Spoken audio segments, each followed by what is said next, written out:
Lisa Owen and Checkpoint next.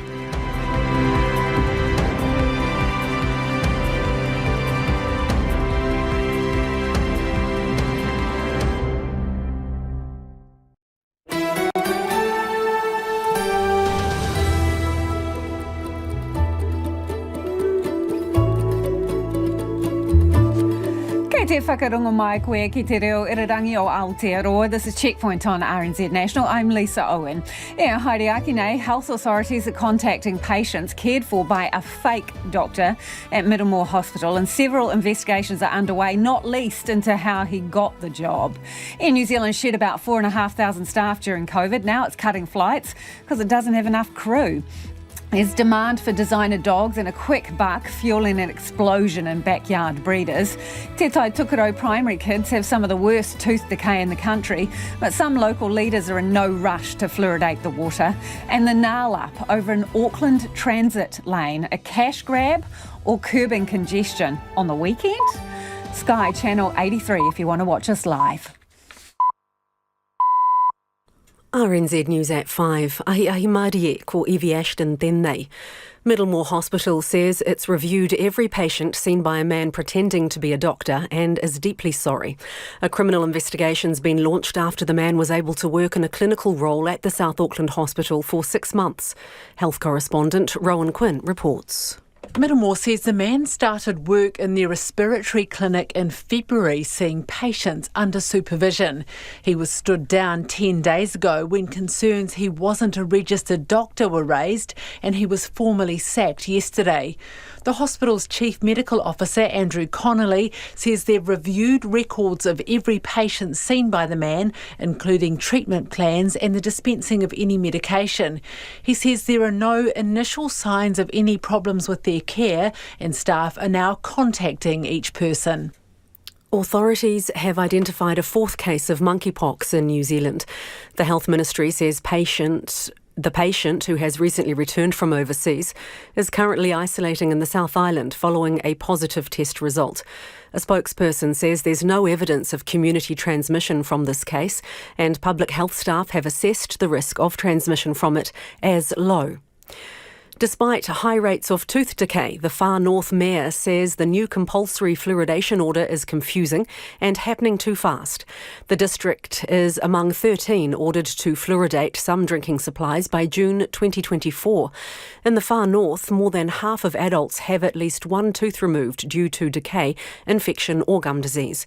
But the Mayor, John Carter, doesn't see the need for hurry around the health order. The council asked the government last month for an extra 1 to 2 years to prepare. I don't understand why the sudden rush mystifies me. The Ministry of Health is setting up an $11 million funding pool to help councils with fluoridation costs. A victim of identity fraud says he spent months trying to clear his name with debt collectors. In the Palmerston North District Court today, former Wakakotahi contract worker David Allen Davies was jailed for 2 years and 5.5 months for dishonesty offending. That includes stealing the details from the Wakakotahi System of Auckland man, David Kerr, who told the court Davies racked up debt in his name. I spent months trying to clear my name, and I still struggle. The continual contact, which admittedly slowed down a lot from debit collectors, and the frustration that no one was listening to me when I tried to explain the situation, becoming too much, and it started having a negative effect on my work and my home life.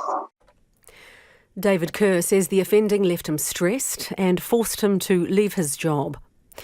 National's deputy leader has described an image of women's underwear hanging from coat hooks in Sam Uffindell's student flat in the early 2000s as yuck. Mr Uffindell has been suspended from National's caucus while an investigation is carried out into allegations of bullying when he was a secondary student in 2003. Images of the messy Dunedin flat include the underwear in a hallway. Ms Willis says she's spoken to the Tauranga MP in recent days. I have said to him that I supported Todd Muller to be assisting him to get home to Tauranga. I have shared with him my view that if there is further information that he thinks the investigation needs to bear in mind, that he should provide that to Maria Dew QC. to ensure that her investigation can be thorough. And of course, I've sent my wishes to him and his family at what I'm sure is a difficult time. Nicola Willis says she didn't discuss Mr Uffendel's future with him. A leader from local government New Zealand says more Māori would need to stand to fill more than 50 new Māori ward seats across the country. In this year's local body elections, 32 councils are bringing in Māori wards for the first time. Lucy Sia has more. The chair of Te Maruata Rōpū Whakahaere, the organisation's Māori committee, says the sector is changing in a positive direction, with Māori wards now in at least half of the councils. Bonita Bigham told Local Democracy Reporting there will be a new program to support Māori elected members after the October elections. Meanwhile, nominations for Māori wards remain low as the Friday deadline looms. No one's come forward for Māori seats in Rangitike, while Waikato has only one nomination for each Māori seat. To sport, and a Commonwealth Games para-athlete says it's a joy to share his silver medal with his family. Athletes are starting to return home today after a record-breaking haul in Birmingham. Paralympian Jesse Reynolds, who won silver in the men's 100 metres backstroke, is among them. So happy to be home. It's been a long journey home for sure, and I'm just stoked to be able to see my family. Unfortunately, none of them made it over in Birmingham this time, so to win the medal and see all the messages and support from back home, it was quite difficult not being able to be with them. So it's awesome to be home and give them a hug and just see everyone now. Jesse Reynolds, who also competed in the 2020 Paralympic Games, says the Commonwealth event was a different experience. All Blacks first five Beauden Barrett fared the worst after landing headfirst from a mid-air challenge during the first Test loss to South Africa. Barrett was upended by Springbok winger Kurtley Arendse while taking a high kick and landed heavily on his neck. Arendse was sent off and subsequently suspended for 4 matches, but Barrett doubts there'll be a change of tactics from Springboks this weekend in Johannesburg. There was a fearful period there for a minute or so where you do think of the worst. It's quite scary when you do go over backwards and find yourself come down on your head and shoulders. Something we expected from South Africa in terms of the high ball collision, and I don't think they'll change anything. They'll look to make it a real contest.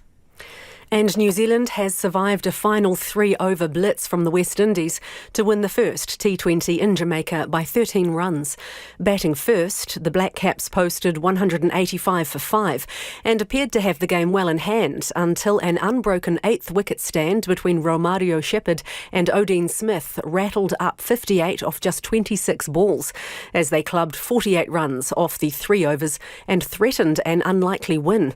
Captain Kane Williamson top scored with 47 for New Zealand, while spinner Mitchell Santner took 3 wickets. A little bit of spin, which was surprising. Obviously looked like a pretty good wicket. The lengths are key against these guys. They obviously can hit you pretty far, so obviously back of a length kind of worked today, and I think, as a unit we were able to pick up wickets, which was pretty key. Game 2 in the 3-match series is on Saturday. That's the news. Yes to some refunds with Air New Zealand. If you can't get on the same flight on the same day in terms of domestic, then you do have the ability to get a refund. Yes to representing your region. We now require a different style of leadership, a leadership that is actually connected with all parts of our communities. And no to Domino's in Italy. Hands off our pizza. Sliced and diced. Morning Report, weekdays from 6 on RNZ National. You're on Checkpoint next with Lisa Owen. Right now, the short forecast from Met Service to midnight Friday. For Northland, fine spells and a few showers, clearing tomorrow morning and becoming fine. Auckland to Kapiti, including the Coromandel, Bay of Plenty, Taupo and Taumaru Nui. Mainly fine with areas of morning frost. Chance of a shower about southern Taranaki, also Bay of Plenty tomorrow afternoon and evening. Gisborne and Hawke's Bay, showers. Some heavy with a bit of hail tomorrow, clearing tomorrow evening. Wairarapa and Wellington, also Taihape, often cloudy with showers. Showers clearing tomorrow and becoming fine. Coastal Marlborough, inland Kokoda, Canterbury and Otago. Scattered showers clearing from Canterbury southwards this evening and elsewhere tomorrow morning to become fine. For inland Marlborough, Nelson, Buller, Westland, Fiordland and Southland. Mainly fine with morning frosts, however cloudy periods and showers about Fiordland and Rakiura, Stewart Island tomorrow. And for Re Kohu, the Chatham Islands, cloudy periods and a few showers. The time is 8 minutes past 5. I will update you with the latest headlines and any traffic news in the main centres at about 20 past 5. Kia ora rā e ho, tēnā koutou katoa, no mai haere mai ki Checkpoint I tēnei rā, ko Lisa Owen tēnei. Middlemore Hospital is apologising to patients who were seen by a man pretending to be a doctor there for 6 months. A criminal investigation has been launched after the man was able to work there seeing patients without the proper qualifications. The hospital, now part of Te Whata Ora Health New Zealand, is investigating, including contacting every patient he saw. Health correspondent Rowan Quinn joins me now in the studio. Rowan, give us a bit of an idea of what exactly's happened here. Yeah, well, this man started working there out at Middlemore in February. He was in the respiratory clinic, so in what they say is a clinical research role. So he was doing research, but that means he was seeing patients as part of that. The unit out there, the respiratory unit, they see everything from kind of common conditions like asthma and sleep apnea to quite serious things like people who've got complications from lung cancer. We don't know specifically what area he was working in there, but at the start of the month, he was stood down after somebody raised concerns that he wasn't actually registered as a doctor in New Zealand. And then he was formally sacked just yesterday, and the police launched a criminal investigation. Is there any sense of how a person managed to, if you like, infiltrate the hospital and pretend they were a doctor? How could that actually happen? Well, yeah, there's a lot of investigations now underway to look at that, including Middlemore's own one. They're looking at their own vetting processes. They're looking at what happened in the specific case. There's a criminal investigation. I mean, it's actually really easy to find out whether somebody is registered as a doctor in New Zealand. Like you and I, we can just go onto the Medical Council website. We can put our GP's name in there and hopefully they'll pop up. You know, it's a really simple check. So it is, I guess that's a big question for Middlemore as to why that wasn't done as part of this employment process. Andrew Little was actually asked about this in Parliament today. As I understand it, they are reviewing the vetting processes for this particular appointment. I would expect in the health sector, in our public health sector, that the most robust vetting procedures are put in place when they're recruiting people into the health system. Are you concerned that there aren't robust systems in place if someone who isn't a doctor is able to work in one of New Zealand's busiest hospitals as a doctor? So that's under investigation, or at least under review, this particular appointment. So I will await the report on that review. So that was the Health Minister, Andrew Little, there. What has Middlemore had to say about this, Rowan? Well, as I mentioned before, they have launched an investigation into the several kind of strands of that. They're saying in the first instance, so that they're very sorry. They say they're deeply sorry for the fact that this has happened. The Chief Medical Officer, Andrew Connolly, says that they actually have started this internal investigation where they've reviewed all the treatments carried out by this person, any medication that they dispensed, looking at every single patient that they saw. And they're saying initially that there's no compromise to patient care, which is, I mean, pretty amazing, but it is just the first stage of things. They're about to contact every single patient to both apologise directly and to ask them a little bit more about their involvement with this person who was pretending to be a doctor. And as we said before, they've also got a separate investigation into their vetting process to see how this person got in the door in the first place. Thanks, Rowan. Rowan Quinn there, talking about this person who masqueraded as a doctor at Middlemore Hospital. It is 12 minutes past 5. Kia mau tonu mai. Stay with us.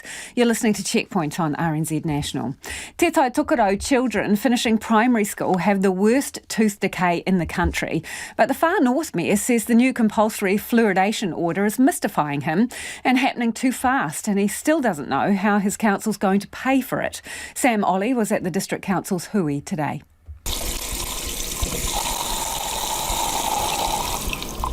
There are no council fluoridated water supplies in Northland, and oral health statistics show it.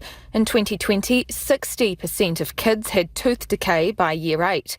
For Māori, it was nearly 70%, and the effects are stark. So they get pain, they get difficulty concentrating and difficulty eating, they're kept awake at night. They have to have their teeth extracted under general anaesthetic commonly if they're young children. Dr Amanda Johnston is one of Northland's dentists who welcomed the compulsory orders last month, telling 13 councils to fluoridate some drinking water supplies, including the Far North District Council and Whangarei. At the moment in Northland and other areas of New Zealand where there's no fluoride added to the water, the only way that you can have fluoride added to your teeth is by using fluoridated toothpaste or mouthwash, or by having it applied to your teeth by an oral health practitioner. But paying for that is a major problem in a region with some of the most extreme deprivation in Aotearoa. Not everybody can afford to use fluoridated toothpaste. They can't afford to buy it, and they can't always afford to seek dental treatment. But fluoridation hasn't gone down well, with some local government leaders receiving the letters. Whangarei Mayor Cheryl Mai has long been opposed to compulsory fluoridation of the city's drinking water, and today Far North District councillors discussed their order to fluoridate the Kaitaia and Kirikiri supplies by June 2024. In the Far North, more than half of adults have at least one tooth removed due to decay, infection or gum disease, according to oral health surveys. But Mayor John Carter doesn't see the need for hurry around the health order. The council asked the government last month for an extra 1 to 2 years to prepare. I don't understand why the sudden rush mystifies me.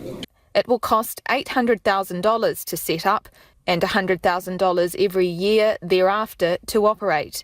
He says the council doesn't have spare money for fluoridation in its long-term plan. You don't just come along and chuck a bit of chemical in a bloody water reservoir and it all works. And on the streets of Kaitaia, the attitudes are mixed. Some pro. It does protect, and it's very small amounts, and we've been doing it for like many years. Some unsure. I'm on the fence on that one. I can see the benefits of it, but again, I think it's forcing people to do something they may not want to do. And some anti. Then I'll go and tell them what I think, and that'll be the... Can you explain to listeners what you just did? No. A middle finger salute, I think it was. Yes. I think they got bloody cheek doing that. They grew up in Auckland with fluoridation. It didn't make the slightest bit of difference. Fluoridation should be something that you have the choice to put in your body or not. The fluoridation level ordered is between 0.7 and 1 parts per million and widely proven as safe for consumption. The Ministry of Health is setting up an $11 million funding pool to help councils with fluoridation costs. The debilitating effects of identity fraud committed by a drug-using former Waka Kotahi contract worker have robbed a man of his corporate career and left his credit rating in ruins. David Kerr's details were stolen from a transport agency system by David Allen Davies, who then ran up $26,000 of debt in Mr Kerr's name. Today, Davies was jailed for 2 years and 5.5 months. Our Manawatu reporter Jimmy Ellingham was in court. David Kerr's life was going well until a couple of years ago. I was in the process of purchasing a house in Auckland, which I was starting to get through and getting a pre-approved loan, and life was going pretty good, mate. So prior to David using my licence and personal details, my credit score was 820 over 1,000. In his victim impact statement to the court, Mr Kerr says that's a perfect rating. Then, all of a sudden, his rating score was that of a junk bond. I spent months trying to clear my name, and I still struggle. The continual contact, which admittedly slowed down a lot from debit collectors, and the frustration that no one was listening to me when I tried to explain the situation, becoming too much, and it started having a negative effect on my work and my home life. Stressed and unable to explain why he was getting chased to pay debts he'd never obtained, David Kerr quit his job and moved in with his parents. His poor credit rating meant he couldn't get work handling money. Thankfully, I found work with an old school friend. I've gone from the corporate world, managing teams and sales a high volume of responsibility, to now driving trucks. He says he's lost over 50% of his wage. David Davies racked up $53,000 of debt in his victims' names and attempted to obtain another $98,000. In 2018, he changed people's details in Waka Kotahi registers, including his own, to get off a driving while disqualified charge.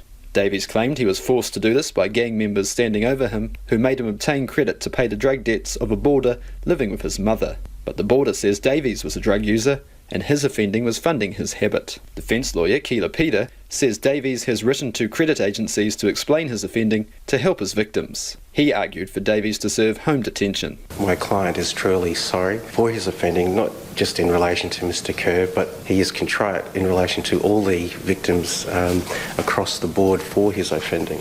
Crown Prosecutor Guy Carter doubts the remorse was genuine and says Davies must be jailed. Mr Carter says claims of coercion are untrue. It's the Crown position that this defendant continues to minimise his offending. In particular, he minimises his reasons for that offending, and that, I suppose, in some respects ties directly to the Crown position on these coercion claims. Judge Bruce Northwood agrees with the Crown and noted the effects of Davies' offending on his victims. Waka Kotahi suffered damage to its reputation, while Mr Kerr lost more than that. He was a complete stranger to you, and before his life was impacted by what you did to him, he had solid personal circumstances and a good job. But you used his details to obtain credit. You used each line until they were exhausted, then started again. Waka Kotahi says since it discovered Davies' offending and sacked him, it has tightened its processes to prevent unauthorised access to its systems. It's 5:20 and you're with Checkpoint on RNZ National.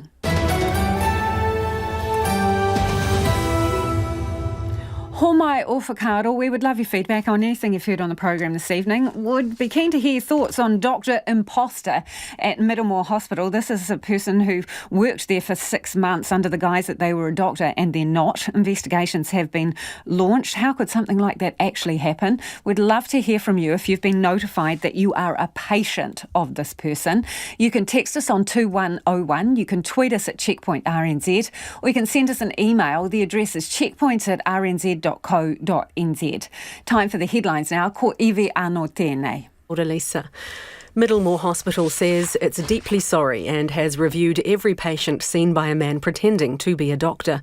A criminal investigation's been launched after the man was able to work in a clinical role at the South Auckland Hospital for 6 months. A fourth case of monkeypox has been identified in the country. The Health Ministry says the patient, who has recently returned from overseas, is currently isolating in the South Island. There's no evidence of community transmission. Te Tai Tokero children finishing primary school have the worst tooth decay in the country, but the region's mayor says the new compulsory fluoridation order is happening too fast and he doesn't know how his council's going to pay for it.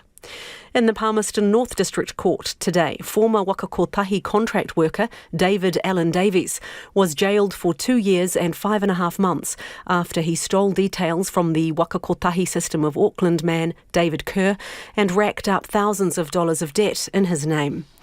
Votes are being counted in the Cook Islands following last week's general elections, and the final results, along with the results of a referendum on legalising cannabis, will be announced tomorrow.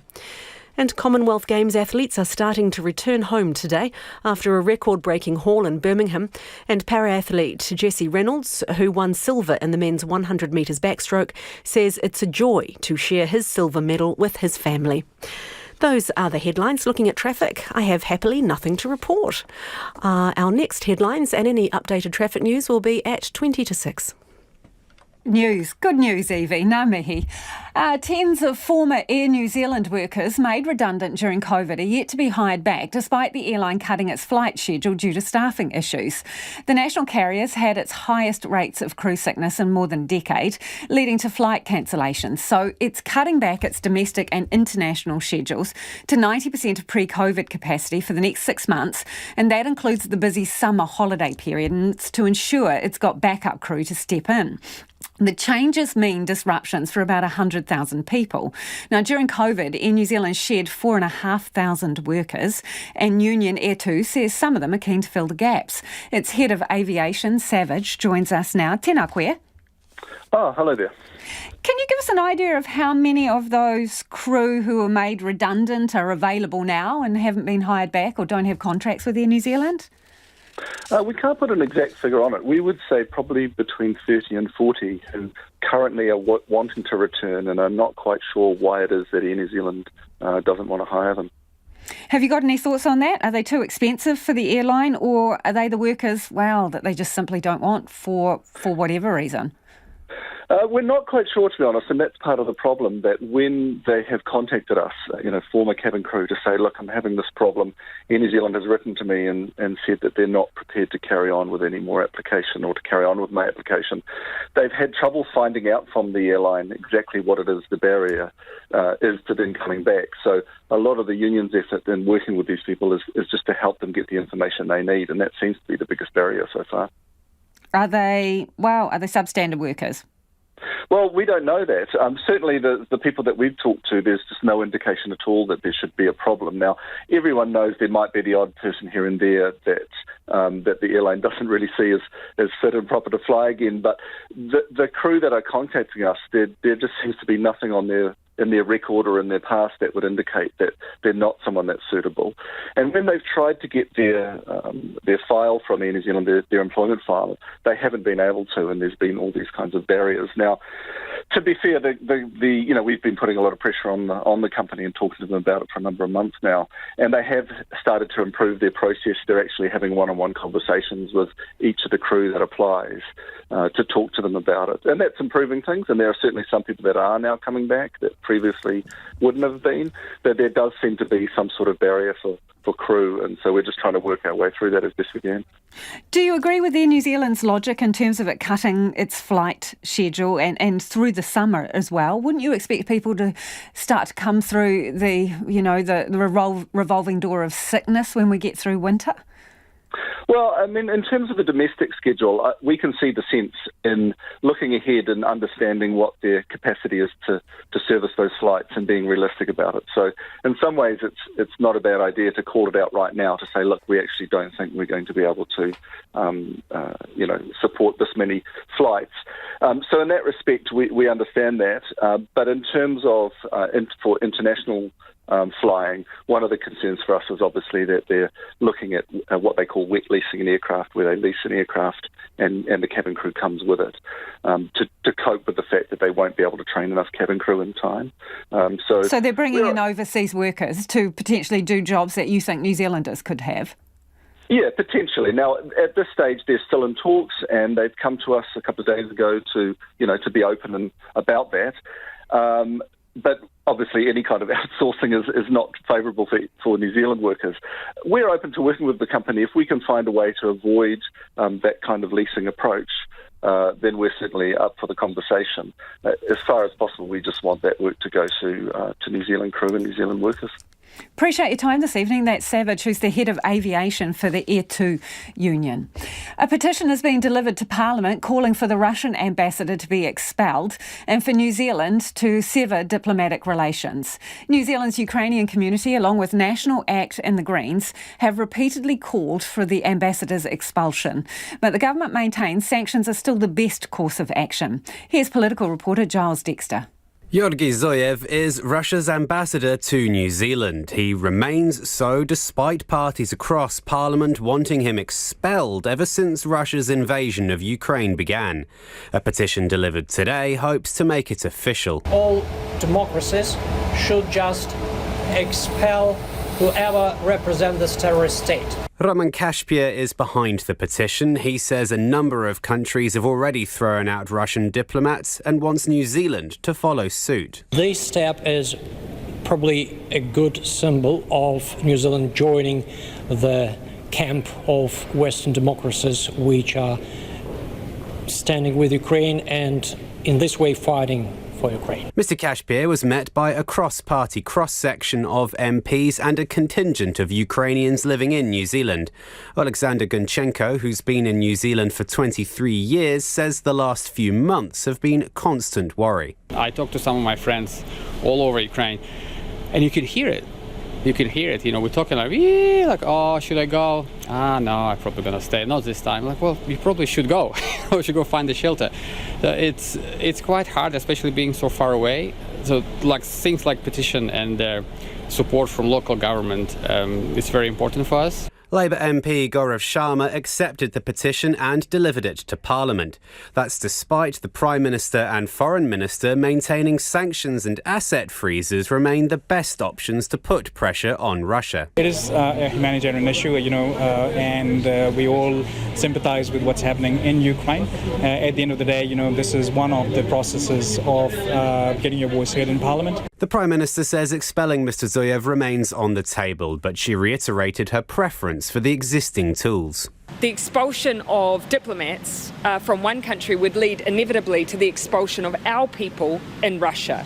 And that comes it means that we no longer have the ability to assess what continues to happen on the ground in country. It means we're no longer able to provide consular support for our people. There's a range of consequences. After being accepted by Parliament, the petition will be assessed by a committee. Any action could take a long time. I think it is not that urgent as it was back in March, probably.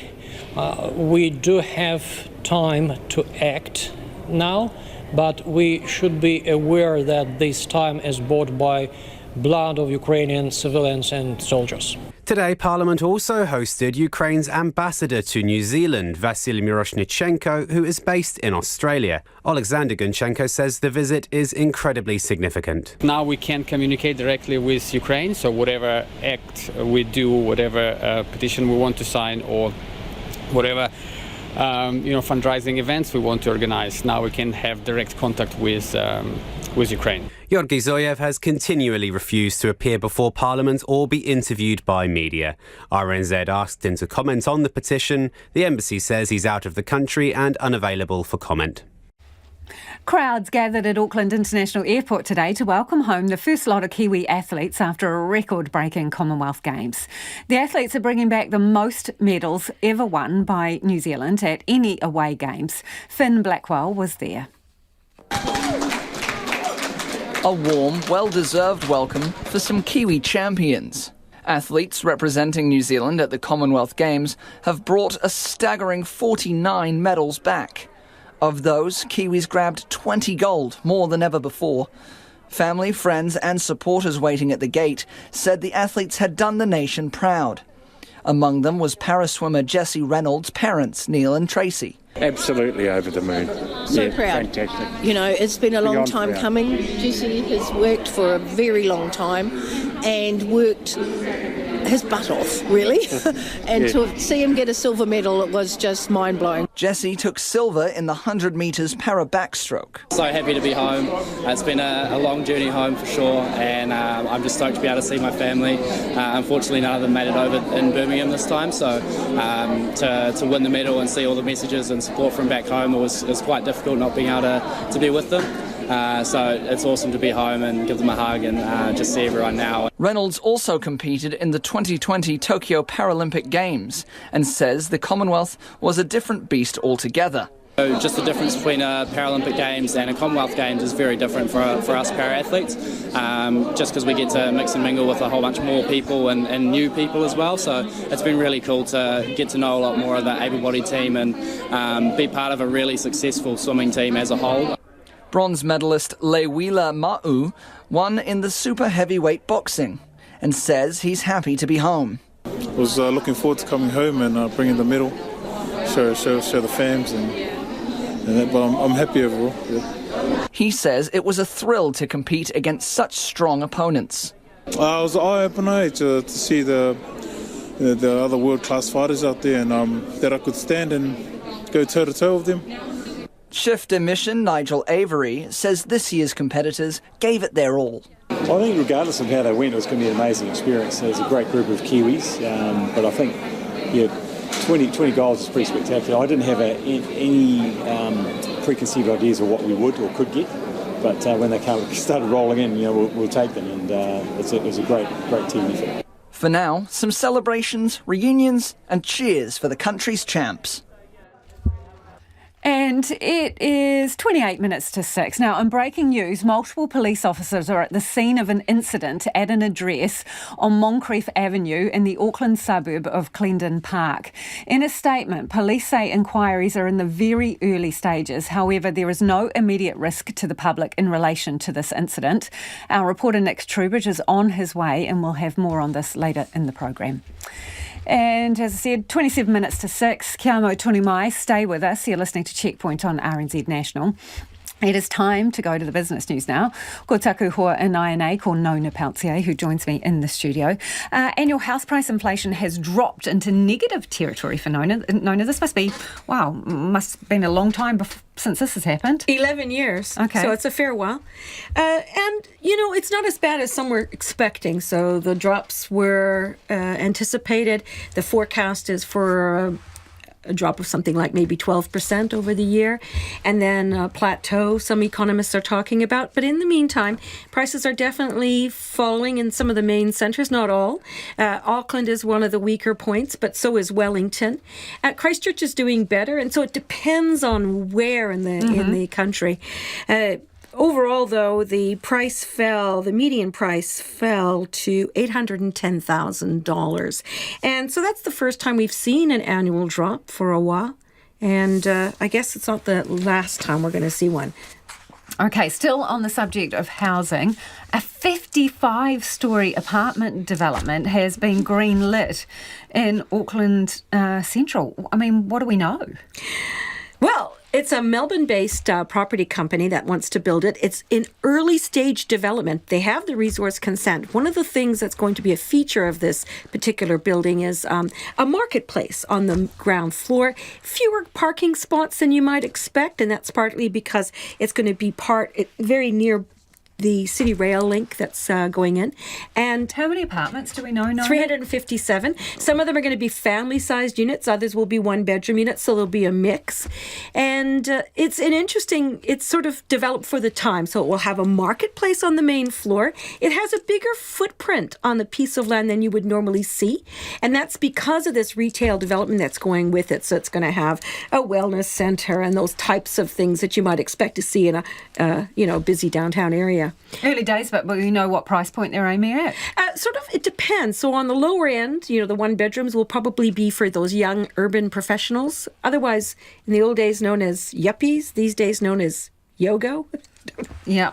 And have they put a price on them? No? No price. At this point, in fact, they don't even know how much it's going to cost to build this particular structure. And that's because they don't have a building partner yet. Really early days. I think the price that I saw earlier, an indicative price, I think is over $664 million is what they're aiming at, but it could be more. Okay, and what news do you have of the markets today, Nona? So the market, it rose 8 points. That's still in positive territory to 11,760, and that's the NZX Top 50 Index.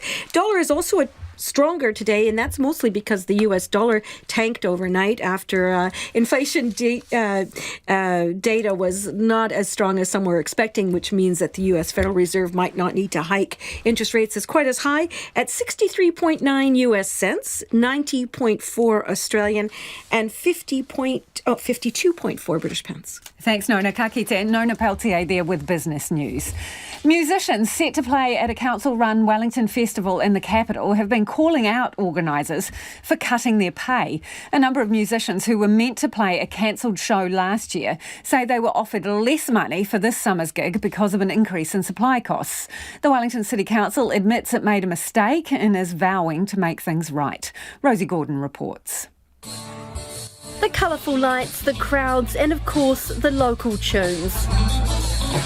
Wellington's beloved Gardens Magic is back on this year after being called off due to COVID in 2021.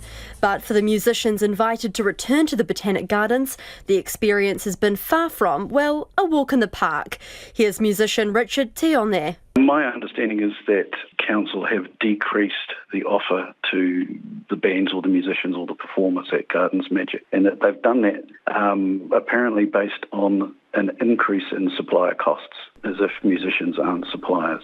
RNZ has heard from other artists who have also been offered less money. Richard Teone says it devalues musicians who are key to the event at a time when the cost of living means they're doing it tough. People aren't going to Gardens Magic to look at the PA system or an empty stage. They're going to Gardens Magic to look at the performance. The amount of money that we're getting paid has steadily decreased over the years. So a lot of these guys who are relying on these gigs to kind of keep their heads above water, it's just cutting them off at the knees.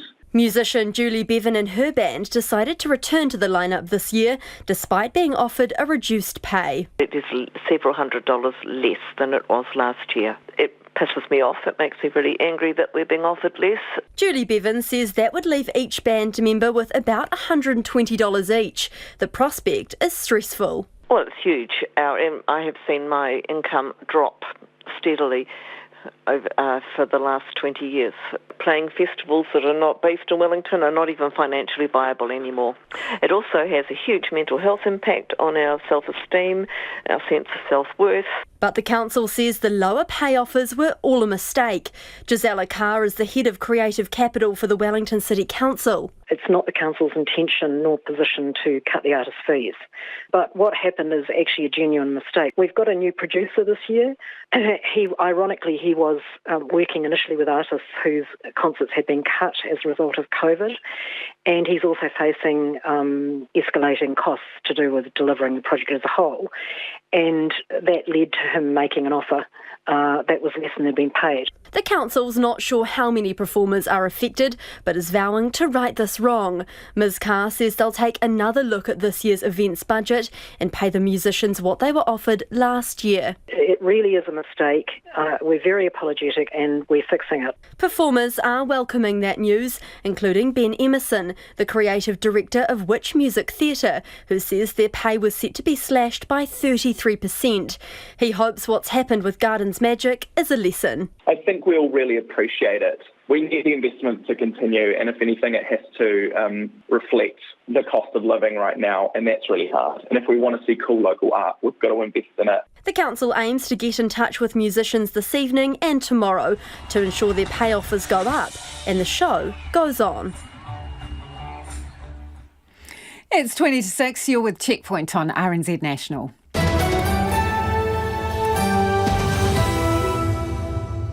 And homai o whakaaro, we'd love your feedback. Do get in touch about anything you've heard on the program this evening. Text us 2101.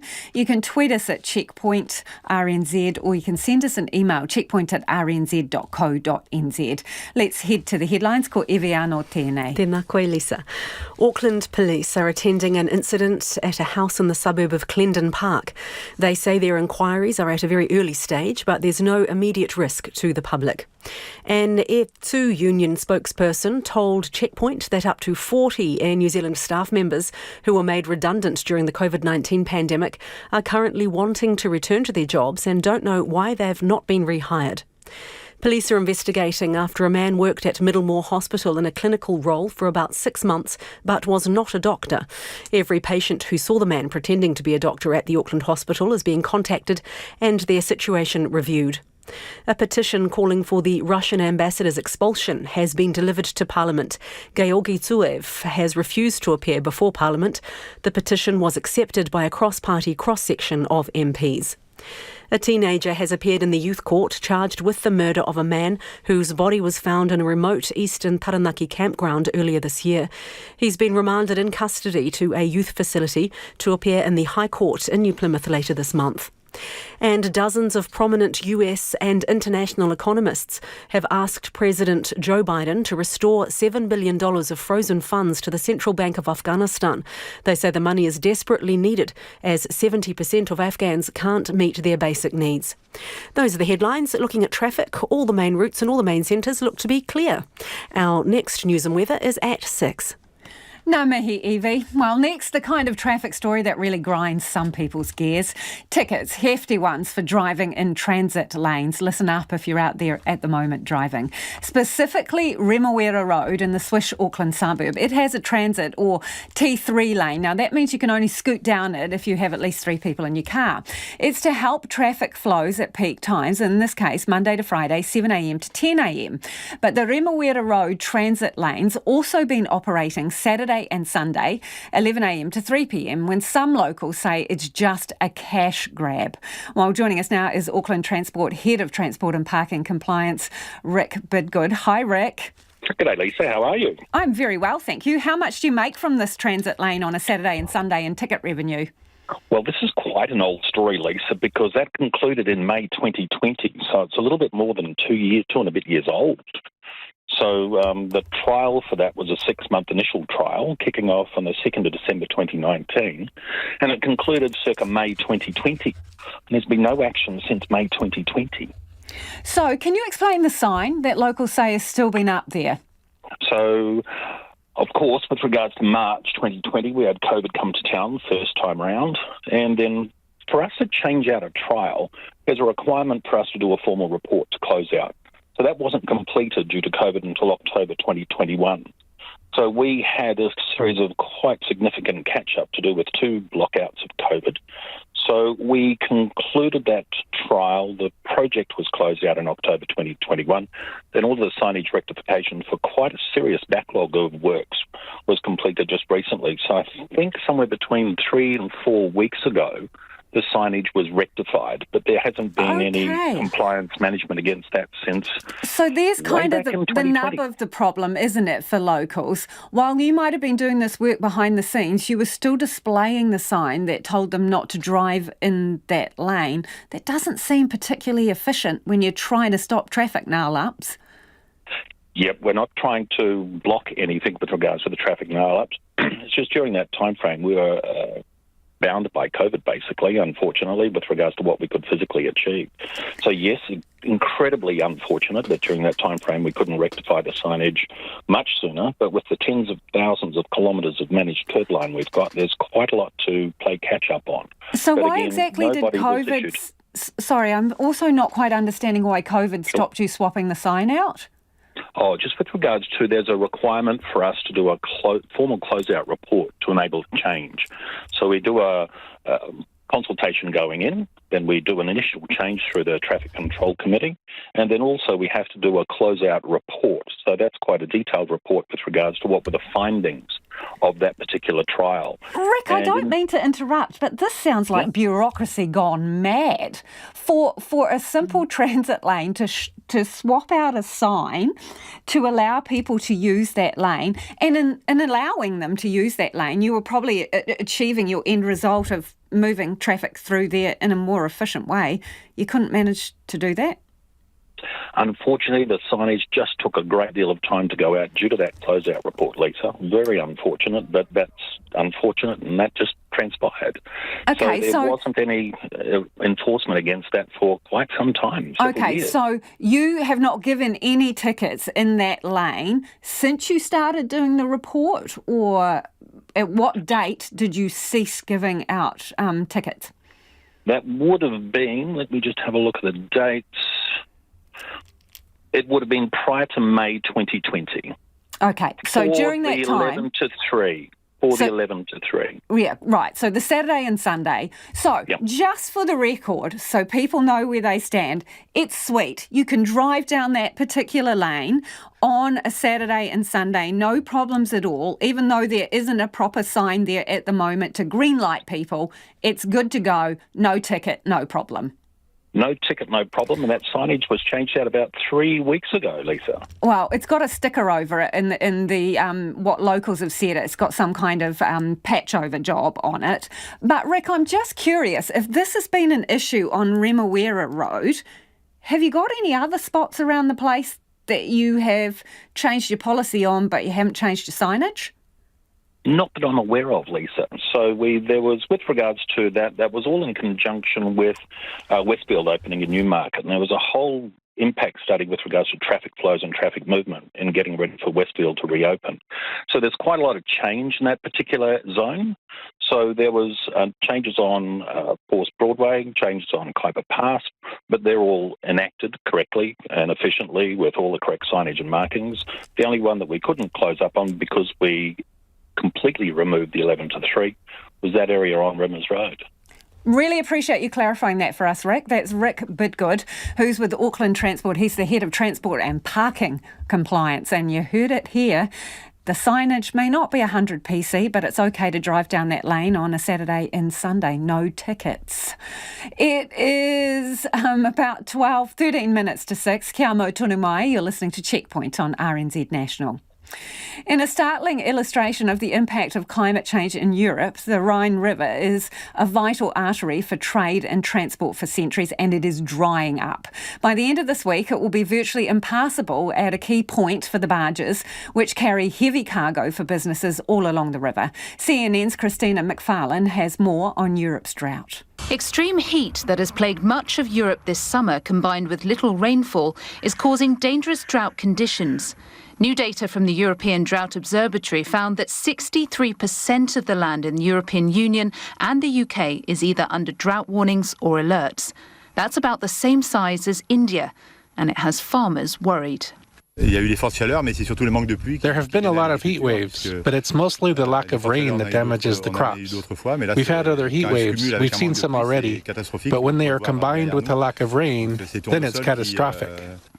The new figures show that 47% of the land is under a drought warning, meaning there is a deficit of moisture in the soil, while 17% is under more severe alert, meaning the vegetation is stressed. July was the driest month on record for many parts of the continent. In France, the Loire River is so low it can be crossed on foot in some places. On this river along the French-Swiss border, these tourist boats aren't doing any business. In Spain, one reservoir is 84% empty, leaving officials concerned about the region's water supply. Italy's longest river, the River Po, is seeing its worst drought in 70 years. And in Germany, near record low water levels on the Rhine could have a major impact on energy this winter. Little flow in the river will affect the output of coal-fired power plants, and transporting the coal will become more expensive and difficult since ships won't be able to carry a full load. Parts of the river may become impassable for many barges as early as this weekend. Normally you have more than 2 meters under the ship, but now you only have 40 centimeters in some places. And then for us, the challenge is to get past those points without touching, without damaging the ship. Back-to-back heat waves have caused wildfires to spread more rapidly. This blaze in southwestern France has already destroyed 6,000 hectares of land. Europe is already seeing one of its hottest summers ever. The heat, combined with months of very little rainfall, also made it one of the driest, threatening the economy and worrying residents. Demand for puppies during lockdown and beyond has seen an explosion of backyard breeders, and not all of them are good. That's according to industry association Dogs New Zealand. SPCA inspectors seized a number of designer dogs, reportedly more than 20, after executing a search warrant at a Christchurch property yesterday. Now, that follows one of the largest prosecutions in the SPCA's history. That was last month. 2 German Shepherd breeders have been banned from owning animals for a decade. Well, joining us now, Dogs New Zealand Director Stephen Thompson. Kia ora. Good evening. How many rogue operators do you reckon there are in this industry? I have no idea, to be honest, because there is no registration of dog breeders. And how much of a problem is that? Well, it does leave a gap because you have 2 pieces of legislation that look after the welfare of animals. You have the Animal Welfare Act, and then you have the Dog Control Act. But there is no specific piece of legislation at the moment that deals with the activities of either dog or cat breeders. Right, so I'm wondering what is driving this. How much does a so-called designer dog go for a puppy? What do you pay these days? It seems to be whatever the market can bear. And ballpark, Stephen, what are people prepared to pay right now?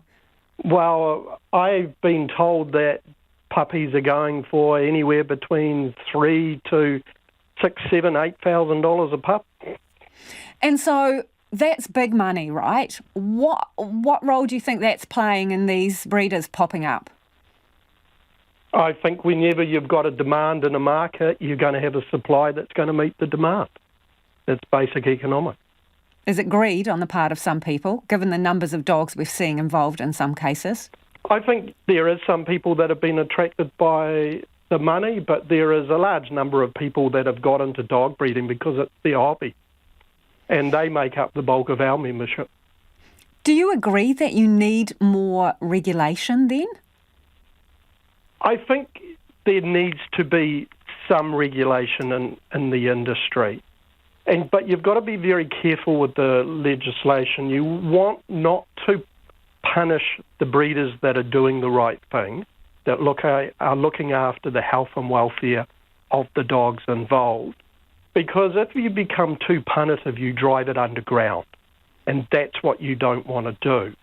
So I think we've got to be very careful when we do come around to drafting legislation around dog and cat breeding, that we make sure that it looks after the good breeders and allows them to continue their activities while it raises the standard in the industry as a whole. That's the ideal that you want. And some control that you can drive the bad ones out. So I understand the caveat you've just put on it there, but in essence you agree there needs to be more regulation, formal regulation around this industry. Oh, I think it's inevitable. It's an overseas trend, and it will happen in New Zealand at some stage. Can you give us a bit of an idea of growth of interest in this area? So, I mean, how many people are wanting to register with your organisation, and are they all breeders? No, we're also run dog sports, so we've got quite a diverse membership of dog owners and lovers. But to give you an idea, pre-COVID, 2019, we were on average registering about 100 to 120 new kennel names a year. What we've seen in the COVID years is that expanding to over 200 new kennel names that we're registering a year. So that, and we're only a small part of the entire industry because people register with us because they're breeding pedigree dogs. And pedigree dogs are only 18% of the entire dog population. But registering with you, Stephen, that's not necessarily a guarantee that they're good at what they do, is it? Because weren't the German Shepherd breeders registered with you guys? Yeah, they were. And unfortunately, there was a member of that family that came into that operation and turned what had been a producer of world-class German Shepherd into a puppy shop. So, we'll put our hands up. We fell down over the German Shepherd one. But what we have put in place, because we've learnt some lessons out of that whole environment, we've got a Breeders' Code of Conduct, which every single person that registers the kennel name with Dogs New Zealand has to abide by. We've written that into our registry regulations. We enforce it, we track it, and we enforce it. And we will suspend kennel names from breeders that do not follow or abide by the Breeders' Code of Conduct. Good to talk to you. It's a very important piece. Good to talk to you, Stephen. Thank you for your time this evening. That is Stephen Thompson from Dogs New Zealand. Tinder was the first dating app to break into the mainstream. Millions of people around the world set up a profile and began swiping to try to find love. As the app approaches its 10th anniversary, the BBC's Anna Aslam looks at the impact Tinder has had on modern dating. Tinder's a simple app. You set your dating preferences and then swipe left to reject someone, or right if you like them. And if they swipe right on you too, you've got a match. When the app first launched back in 2012, it divided public opinion. I think it's cool. I think it's a really nicely designed app. It's very easy to use. I don't take it seriously. It's a degrading app for people. I think it's the stupidest app ever. I feel like the only people who do really use it are those who have a very high opinion of themselves. But Tinder managed to break into the young heterosexual market and quickly became the most popular dating app, with users in about 200 countries and 1.6 billion swipes every day.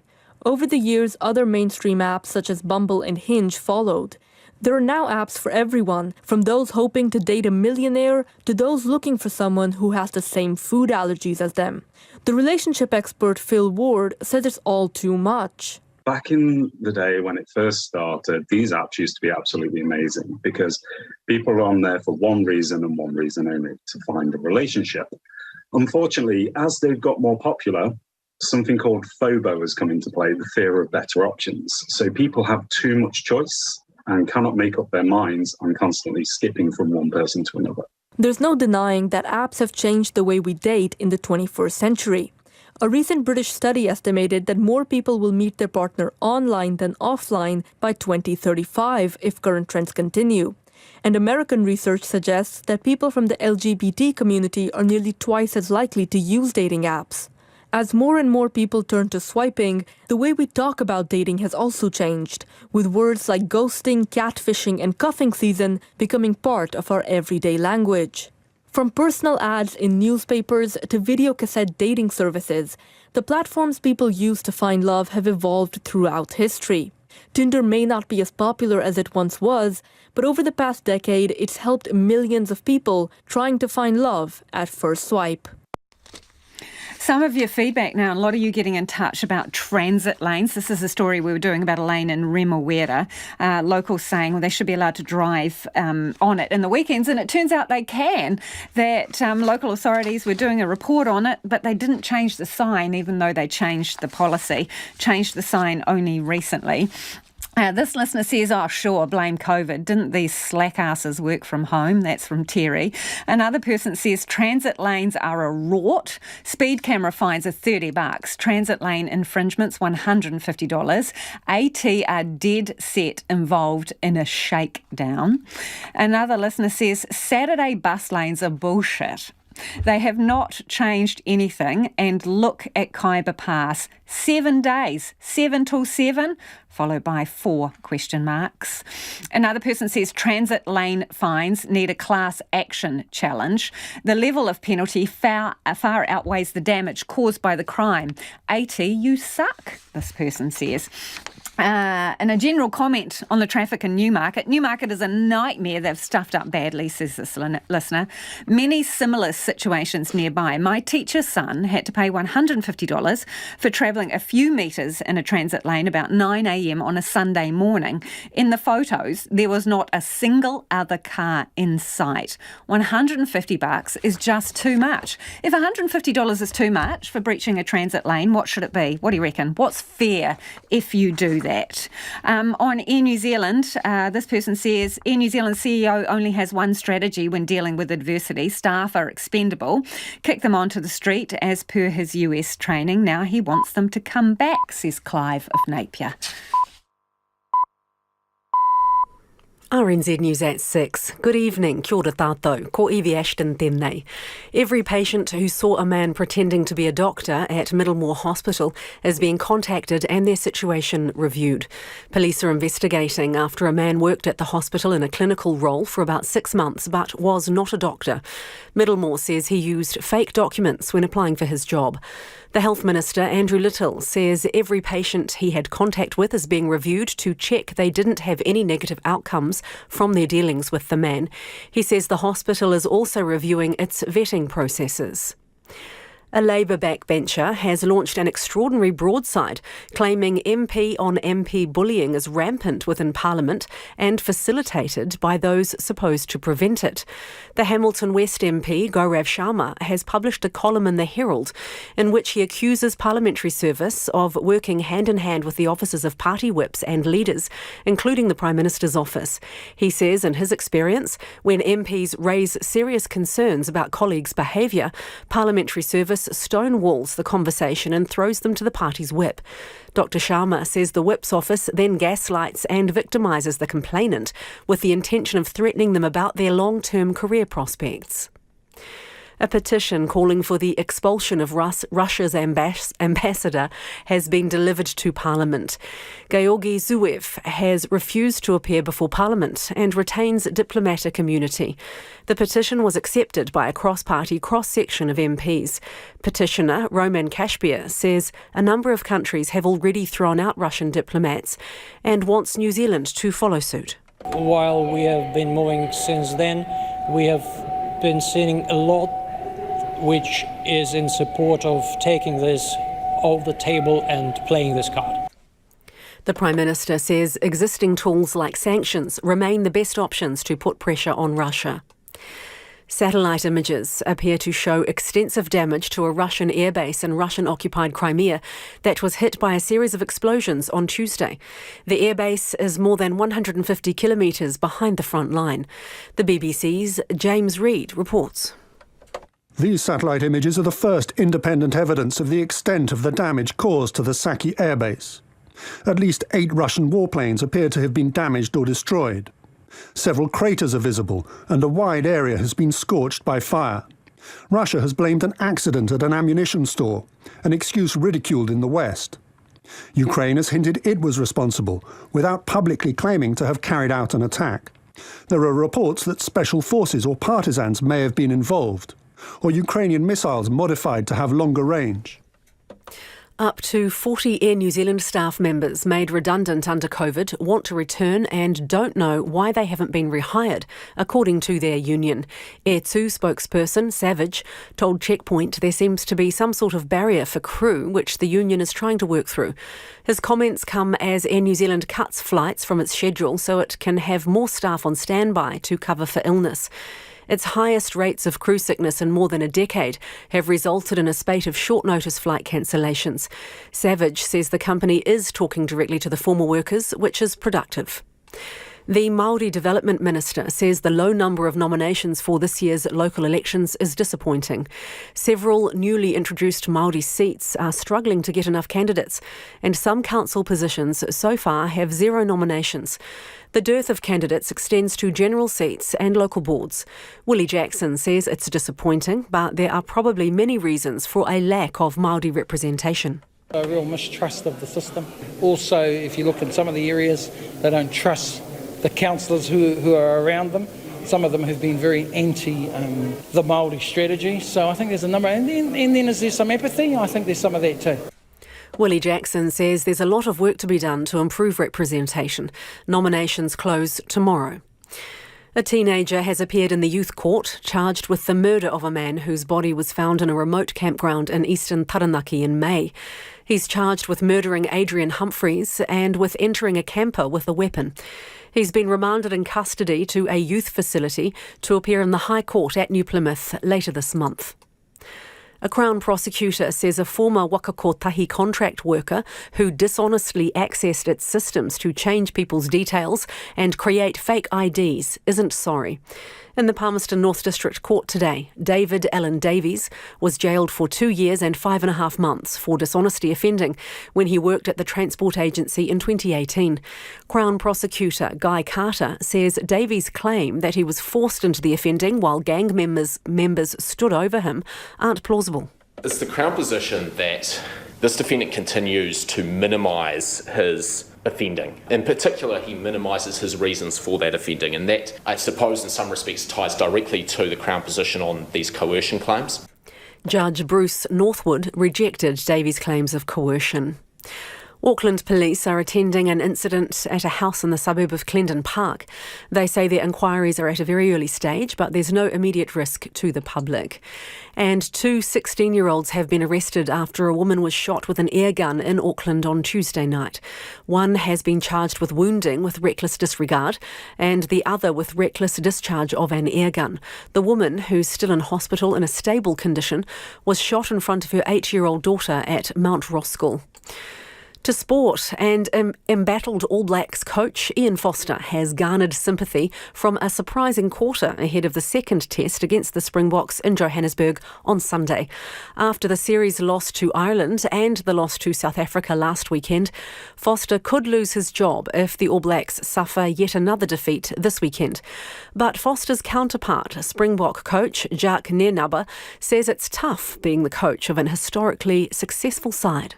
As coaches, we always will have sympathy for each other, it's a pressure environment. I think that if you have 2 poor performances or 3 poor performances, you're under massive pressure, because there's always big expectations. The All Blacks' second test lineup is named tonight. The Black Caps have survived a final 3-over blitz from the West Indies to win the first T20 in Jamaica by 13 runs. Batting first, New Zealand posted 185 for 5 and appeared to have the game well in hand until an unbroken 8th wicket stand between Romario Shepherd and O'Dane Smith rattled up 58 off just 26 balls. 48 of those runs came off the final 3 overs and threatened an unlikely win. Captain Kane Williamson top scored with 47 for New Zealand, while spinner Mitchell Santner took 3 wickets. And New Zealand has drawn 1-1 with Mexico in their opening game at the Under-20 Women's Football World Cup in Costa Rica. New Zealand's next game is against Germany on Sunday morning.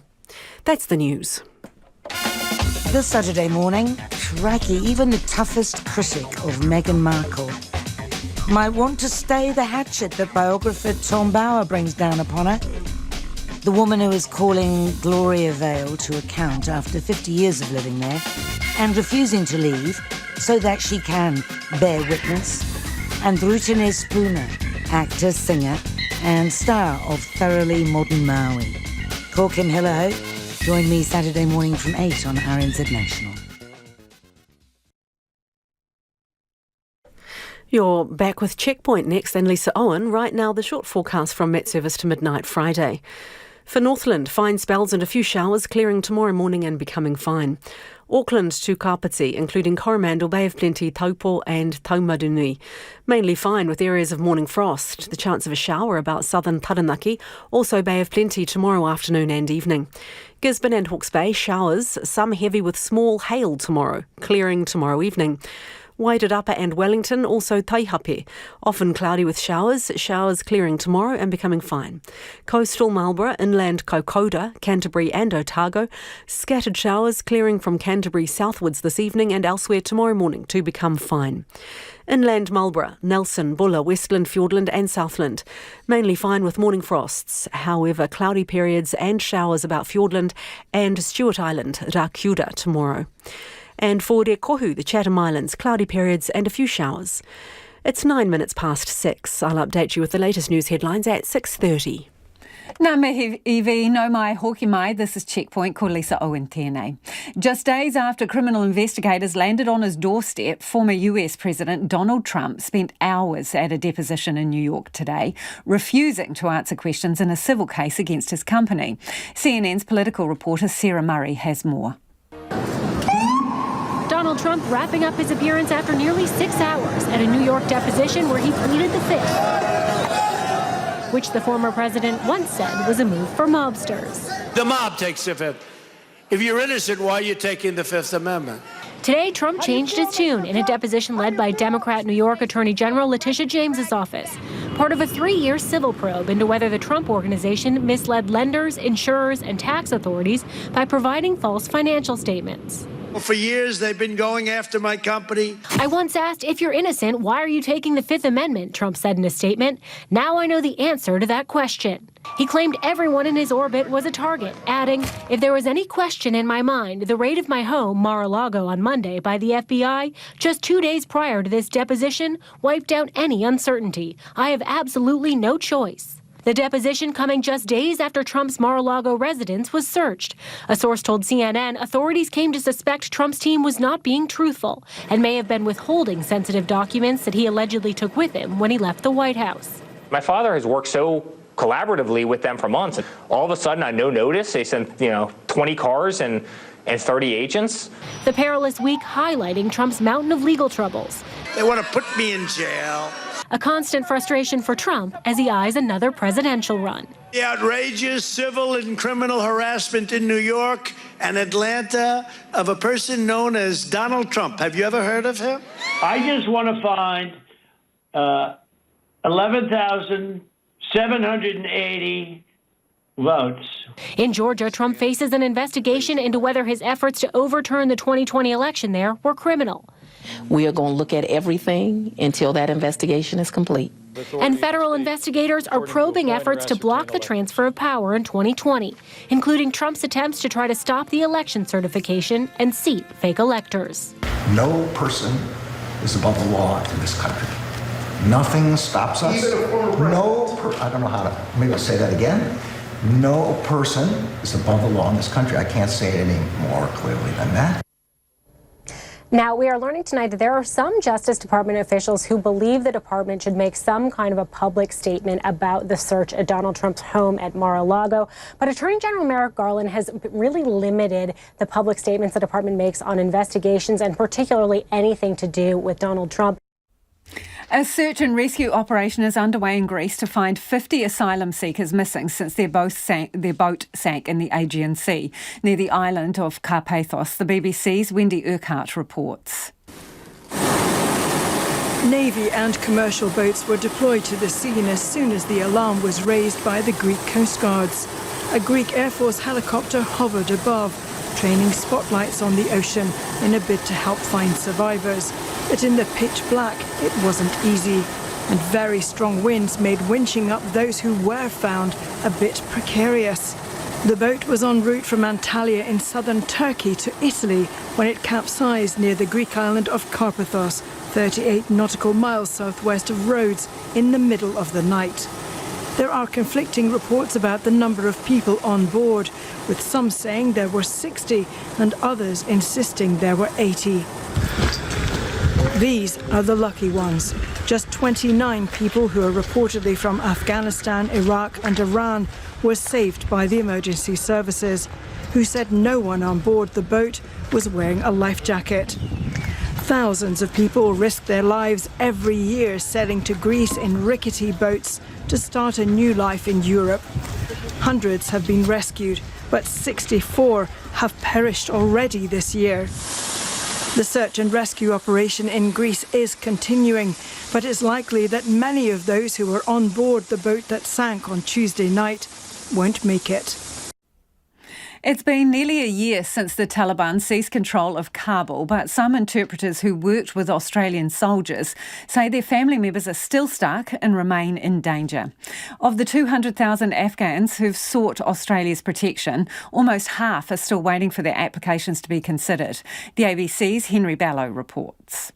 In a quiet suburb in Adelaide, a former Afghan interpreter recalls combat alongside Australian troops. I personally faced many times the ambush from the enemies where they were directly firing toward us. For 2 years, he worked alongside the ADF in Uruzgan province, based at Tarankot. I could even witness the bullets that were hitting our tank. The former interpreter doesn't want to reveal his name as it may threaten family members still stuck in the region. They've been asked, why have your family members worked with the army, with the previous government? And they've been questioned where we are, and then they are looking for us. He says their visa applications have not been considered, and they're not alone. We have 1,000 Afghans left on our books. 1,000. Former ADF soldier Glenn Kolomitz is a lawyer helping many contractors with visa applications. He says those stuck include embassy guards, wheat and grain experts and campaigners promoting the rights of women and girls. In the last 48 hours, we had one of our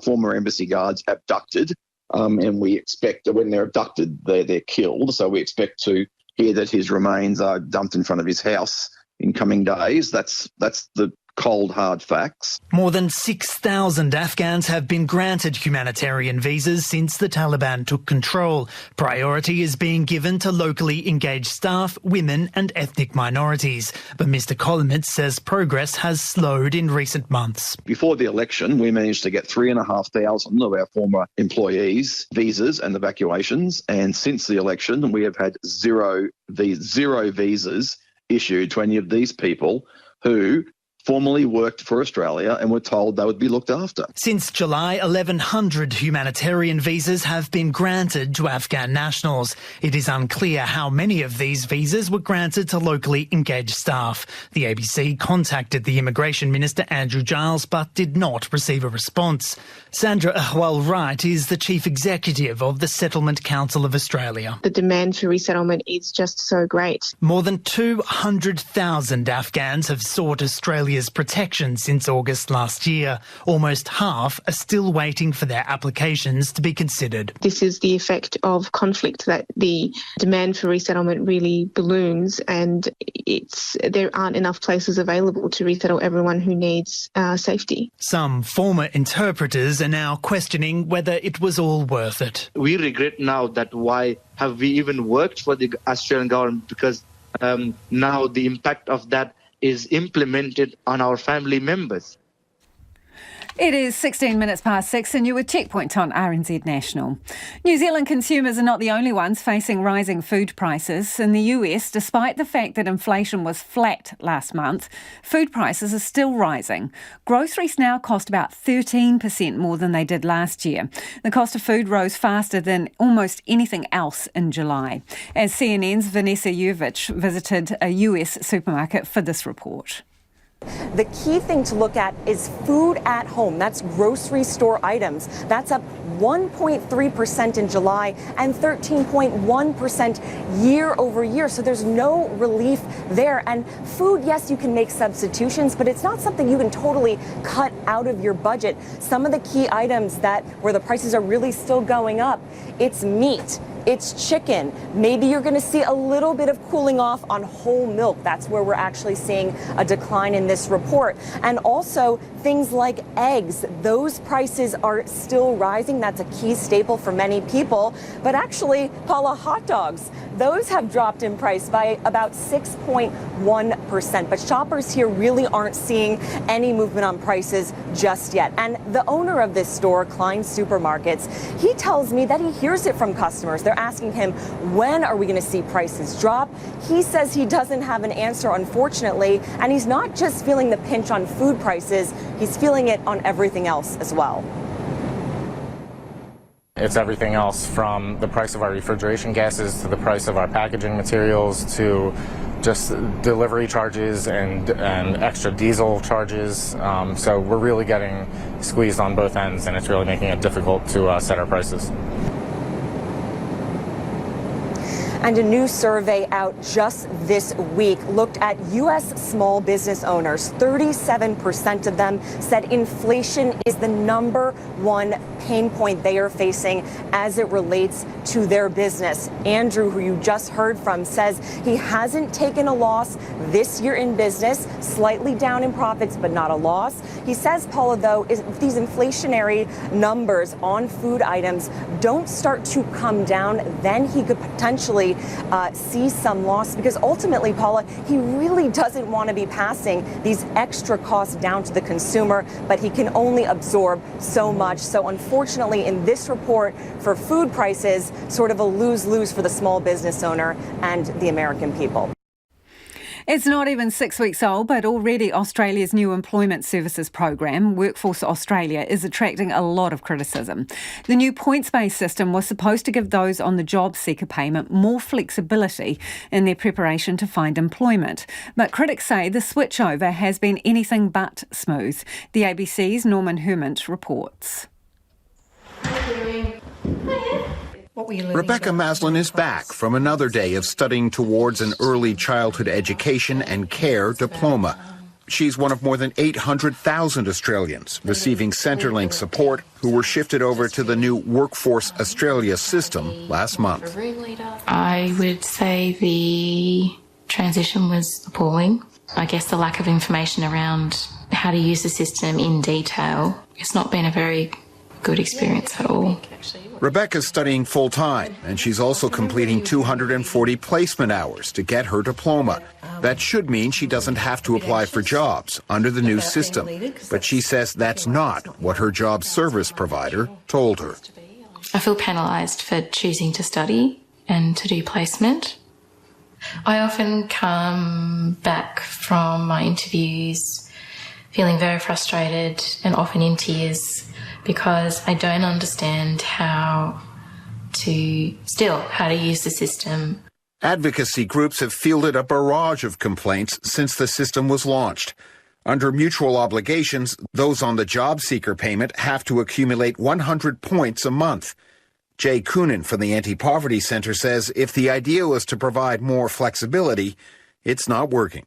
Basically, nothing seems to have changed under this new system. Points targets are applied generally across 100 points for everyone, and then they have to go and figure out the system themselves.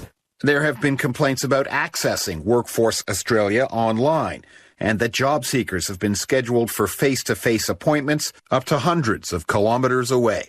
Sally Sinclair from the National Employment Services Association says providers are working hard, but it will take time to get everything right. Given the scale of the reform, it's going to take a little bit of time to bed in. And those early bumps in the road are a concern. Last week, Employment Minister Tony Burke announced a parliamentary committee will investigate Workforce Australia and report back in September next year. A spokesperson for the Department of Employment and Workplace Relations told the ABC the government has shown a willingness to make improvements where needed. For Rebecca Maslin, improvements can't come soon enough. I kind of feel like I'm being made to do all these things just so someone in an office can tick a box, and I don't really feel like that's fair. Multiple police officers and a specialist search team are at the scene of an incident at an address on Moncrieff Avenue in the Auckland suburb of Clendon Park. Now, our reporter Nick Trubridge has just arrived there. Nick, can you give us an idea of what you can see?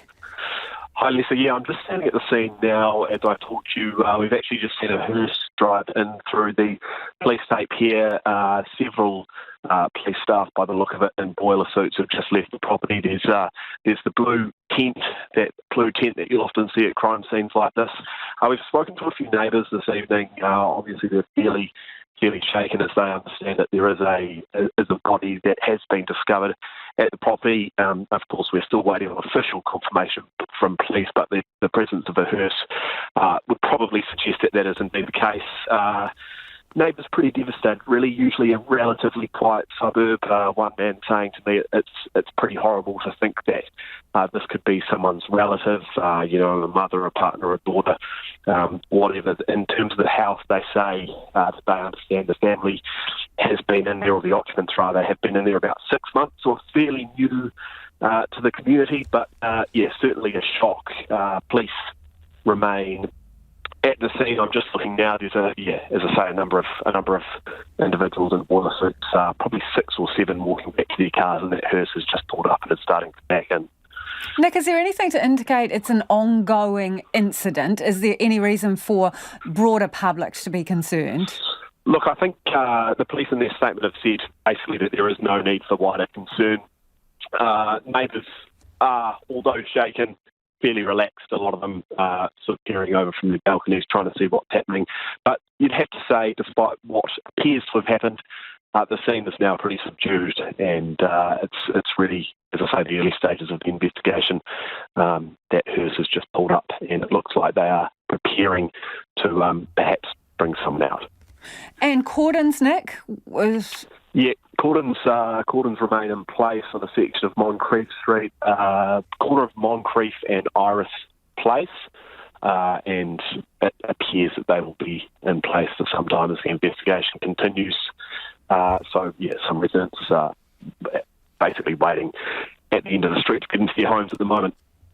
Appreciate the update, Nick. That's Nick Trubridge, who is in the Auckland suburb of Clendon. Incident there. Many police at the scene, as he says, and indications that a body is potentially there too. Uranium nitrates, fluoride, arsenic and E. coli are regularly being found above safe levels in drinking water in remote Indigenous communities across Australia, according to the Peak Body for Water Supplies. A new report shows almost 200,000 people in remote parts of the country don't have reliable access to safe drinking water. The ABC's Stephen Schubert has more from Alice Springs. Pam Corbett and Jackie Mahoney live in Alparulam, a remote Indigenous community in the Northern Territory, just inside the border with Queensland. Jackie says it's had water problems since people were moved off a nearby cattle station in the 80s. It's my cutie, scratching skin. People with sensitive skins were treated for scabies, but it wasn't scabies. Children's scalp is dry and itching and causing kidney trouble and make you sick in the stomach. Pam says there's now a filtration system, which helps, but it hasn't solved the problem. Before that, it was worse. Like, people used to have shower and it was hard to comb their hair, and we had like itchy skins, and we didn't know we was drinking no good water, make our stomach sick. Pam Corbett and Jackie Mahoney are not alone. Almost 200,000 people in remote Australia do not have access to drinking water which consistently meets health guidelines, according to the Water Services Association of Australia. It's been hosting a conference in Alice Springs this week, where it's released a report showing 115 locations across remote Australia exceeded safe guidelines at least once in 2018-19. And in 408 locations, the water did not meet aesthetic standards, affecting more than 600,000 people. Executive Director Adam Lovell says the true number of breaches of the guidelines could actually be much higher. We've done a national review of remote water services for First Nations people, and what we've found is that there's hardly any data to understand what the water quality looks like. So when we talk about closing the gap, we don't know what that gap actually looks like right now. The report was written by water engineer Eric van Weideveld, who says bureaucratic double-up between layers of government, land councils and water providers has allowed blame shifting and inaction. It is a water leak in the street, and you're a member of the community in those remote communities, and you try to understand, well, who I need to talk to fix this leak. You will deal with probably 7 or 10 different departments. The report calls on the federal government to invest $30 million to gather more data and take a leadership role to make change. For Pam Corbett and Jackie Mahoney, they just want someone to take responsibility and fix the water issues. I'm worried because of kids and kids' future, you know. We just need clean water, nice clean water to drink. And, it's our homeland. We're there for life, And some of your final thoughts. This on so-called puppy farms and bad breeders. Someone in Te Aroha has got in touch to say schnoodles are going for $3,300. And this, there are so many doggos in shelters crying out for homes, dogs that face euthanasia. Why not adopt? Don't shop for the perfect designer breed. You will find your perfect dog and you'll save a life at the same time. Please, people, they say. On our earlier interview about transit lanes, boy, that got you revved up. It was a T3 in this situation. Fines, you say they're too high. This listener says, Dan says, transit lane fines, $50 it should be for the first offence, $100 for the second, $150 for the third and beyond. If you want to roll solo in a transit lane, get a bike, says Dan. Good point. On fluoride, Kevin's got in touch, and this is in the far north. Kevin says, surely more than half of the far north is on domestic tank supply, which can't be fluoridated, as these people will be charged for fluoridation through their rates. Is that fair? And someone on Air New Zealand says Air New Zealand is making sure all flights are full, no empty seats, so they can make the most of their assets and profit after the hard times of COVID. Airlines all over the world are doing the same. That is all we've got time for. Check us out again on Spotify, Apple or wherever you get your podcasts. Ko te kaupapa tuatahi a pōpō. And tomorrow from 5 a.m, First Up is live on Auckland's waterfront as the first cruise ship in 2 years. First one in 2 years arrives in the country since the pandemic. Do tune in, 5 a.m. Have a great night. Catch you tomorrow. RNZ News headlines at 6:30. Kia ora tātou, I'm Evie Ashton. Hamilton West Labour MP Gaurav Sharma has published a column in the Herald claiming MP on MP bullying is rampant within Parliament and facilitated by those supposed to prevent it. A petition calling for the expulsion of Russia's ambassador has been delivered to Parliament. Every patient who saw a man pretending to be a doctor at Middlemore Hospital is being contacted. And satellite images appear to show extensive damage to a Russian airbase in Russian-occupied Crimea that was hit by a series of explosions on Tuesday. Those are the headlines. Our next news and weather is at 7. This week on Music 101, we announce the winner for the Aotearoa Best Jazz Artist and Best Jazz Composition for 2022. Mercury Prize winner Arlo Parks speaks truthfully about what keeps her levelled in life. And music journalist, photographer and label founder Murray Kimmick is our guest on the mixtape. Music 101, this Saturday with me, Charlotte Ryan, from 1pm here on RNZ National. Thank you very much, Charlotte. Kia ora, good evening. Karen Hay with you again tonight. Brian, unfortunately, still feeling a little unwell, so he's going to stay in tonight, and I'll keep you company as we go through the evening. It's time now for the detail, and Taiwan is a country with a complicated past, a complicated present, and in all likelihood, a complicated future. What happens next as tensions with China escalate? Are you willing to get involved militarily to defend Taiwan if it comes to that? Yes. First settled by indigenous Taiwanese tens of thousands of years ago, this tiny island nation off the coast of China has experienced waves of colonisation. It's